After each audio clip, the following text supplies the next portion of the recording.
ഇന്ന് നമുക്ക് നാമവും സർവ്വനാമവും നോക്കാം. പ്രോനൗൺ എന്ന് നമ്മളെപ്പോഴും പറയുമ്പോൾ പറയാറുണ്ട്. അതെന്തുവാന്ന് നോക്കാം.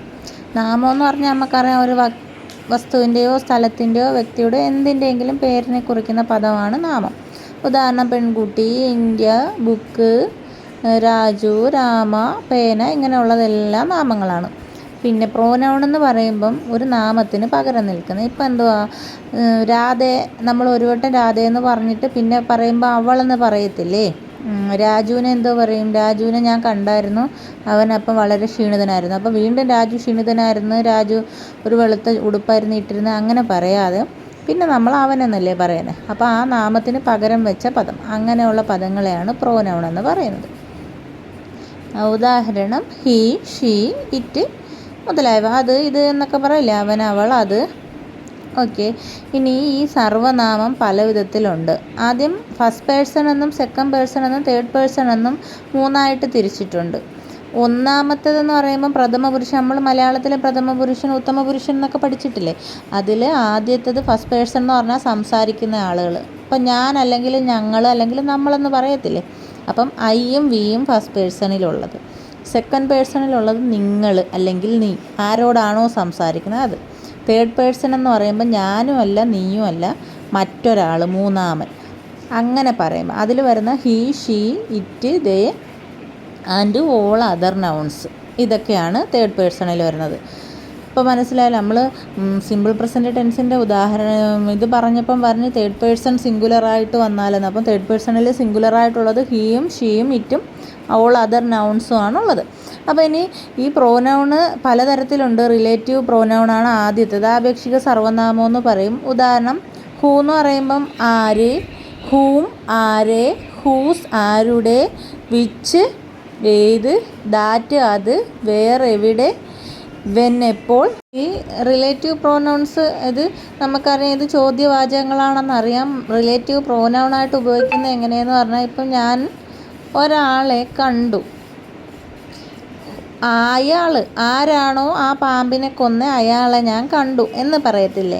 അങ്ങനെ വരുമ്പോഴാണ് ആരാണോ എന്ന് പറയുമ്പോൾ, അല്ലെങ്കിൽ ആരെയാണോ, അല്ലെങ്കിൽ ഞാനൊരു പശുവിനെ കണ്ടു, അല്ലെങ്കിൽ ആരുടെ പശുവാണോ ചത്തത്, അങ്ങനെയൊക്കെ നമ്മൾ പറയത്തില്ലേ. ആ പറയുമ്പോഴാണ് പകരത്തിന് പകരം ഒരു വാക്ക് ഉപയോഗിക്കുമ്പോൾ ആ കണ്ട പശുവിനെ ആരുടെ, അങ്ങനെ, അല്ലെങ്കിൽ ഒരു ദാറ്റ്, അങ്ങനെ ചേർത്ത് പറയും. അല്ലാതെ ചോദ്യമായിട്ട് പറയുമ്പോഴല്ല ഇത് ഉപയോഗിക്കുന്നത്. റിലേറ്റീവ് പ്രോനൗണായിട്ട് ഉപയോഗിക്കാറുണ്ട്. ഒരു സ്ഥലത്തിനെ ചൂണ്ടി പറയുമ്പോഴത്തേനും വേറെ ടൈം പറയുമ്പം എപ്പോഴാണോ ഞാൻ എണീറ്റത് അപ്പോൾ എന്ന് പറയത്തില്ലേ. അങ്ങനെ പറയുമ്പോൾ ആ വെന്യു ഉപയോഗിക്കും. ഏതാണോ ഞാൻ സെലക്ട് ചെയ്തത് അത്, അങ്ങനെ പറയുമ്പോൾ വിച്ച്, അല്ലെങ്കിൽ ആരുടെയാണോ ഞാൻ എടുത്തത്, അങ്ങനെയൊക്കെ പറയുമ്പോഴാണ് ഏത് ഉപയോഗിക്കുന്നത്, ഈ റിലേറ്റീവ് പ്രോനൗൺസ് ഉപയോഗിക്കുന്നത്. ഇപ്പോൾ മനസ്സിലായോ? അപ്പോൾ പ്രോനൗൺ പലതരത്തിലുള്ളതിൽ ഒന്നാമത്തത്. അടുത്തത് റിഫ്ലെക്സീവ് പ്രോനൗൺ. അത് പ്രതിഫലന സർവ്വനാമം എന്ന് പറയും. അതായത് മൈ സെൽഫ്, ഞാൻ തന്നെ, യുവർ സെൽഫ്, നീ തന്നെ അല്ലെങ്കിൽ നിങ്ങൾ തന്നെ എന്ന് പറയരുത്, അങ്ങനെ ഉപയോഗിക്കുന്നത്. ഹിംസെൽഫ്, അവൻ തന്നെ അല്ലെങ്കിൽ അവനെ തന്നെ. ഹെർ സെൽഫ്, അവൾ തന്നെ അല്ലെങ്കിൽ അവളെ തന്നെ. ഇറ്റ് സെൽഫ്, അത് തന്നെ അല്ലെങ്കിൽ അതിനെ തന്നെ. അപ്പോൾ ഇങ്ങനെയൊക്കെ ഉപയോഗിക്കാൻ വേണ്ടിയിട്ട് ഈ ഇത്രയും സർവ്വനാമങ്ങളെ റിഫ്ലെക്സീവ് പ്രോനൗൺസ് എന്നാണ് പറയുന്നത്. അതിൻ്റെ തന്നെ ബഹുവചനം, ഈ പറഞ്ഞ ഇത്രയും ഏകവചനമാണ്. അതിൻ്റെ പ്ലൂറലായിട്ട് വരുമ്പം ourselves, yourselves, themselves, ഞങ്ങൾ തന്നെ അല്ലെങ്കിൽ നമ്മെ തന്നെ, യുവർ സെൽസ് നിങ്ങൾ തന്നെ അല്ലെങ്കിൽ നിങ്ങളെ തന്നെ, ദം സെൽസ് അവർ തന്നെ അവരെ തന്നെ എന്നൊക്കെ ഉപയോഗിക്കുന്നത്.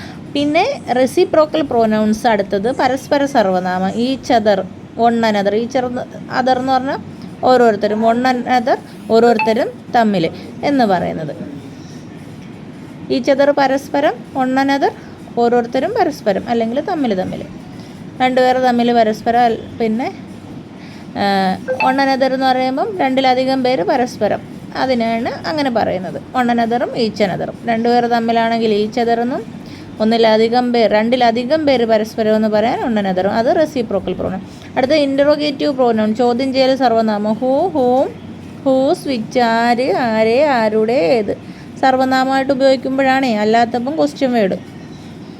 പിന്നെ ഡിസ്ട്രിബ്യൂട്ടീവ് പ്രോനൗൺസ് ഉണ്ട്. വിതരണ സർവനാമം എന്ന് പറയും. ഈച്ച് ഓരോന്നും, എയ്തർ ഒന്നുകിൽ, നെയ്തർ ഒന്നുമില്ല, ഇങ്ങനെയൊക്കെ അർത്ഥം വരും. പിന്നെ എവരി എല്ലാം, നൺ ഒന്നുമില്ല അല്ലെങ്കിൽ ഒന്നുമില്ലാത്തത്, ഇങ്ങനെയൊക്കെ പറയാം. അപ്പം റിഫ്ലെക്സീവ് പ്രോനൗണും റെസിപ്രോക്കൽ പ്രോനൗണും ഇൻ്ററോഗേറ്റീവ് പ്രോനൗണും ഡിസ്ട്രിബ്യൂട്ടീവ് പ്രോനൗണും ഇതിത്രയും എന്താണെന്നോ അതിൻ്റെ അർത്ഥവുമാണ് കൊടുത്തിരിക്കുന്നത്. സന്ദർഭത്തിനനുസരിച്ച് ഉപയോഗിക്കും.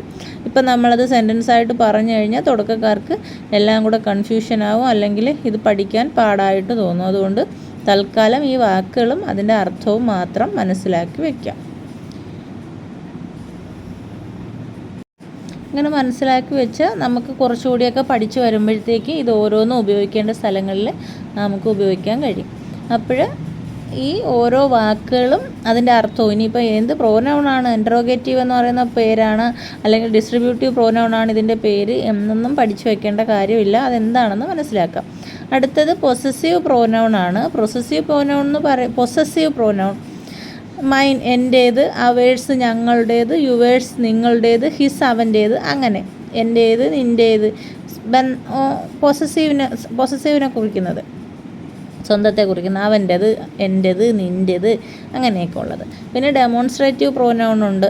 അത് this, that, these, those. This ഇത്, ദാറ്റ് അത്, ദീസ് ഇവകൾ, ദോസ് അവകൾ, ഒന്നിലധികം എണ്ണത്തിന് പറയണം. പിന്നെ ഇൻഡെഫിനിറ്റ് പ്രോനൗൺ ഉണ്ട്.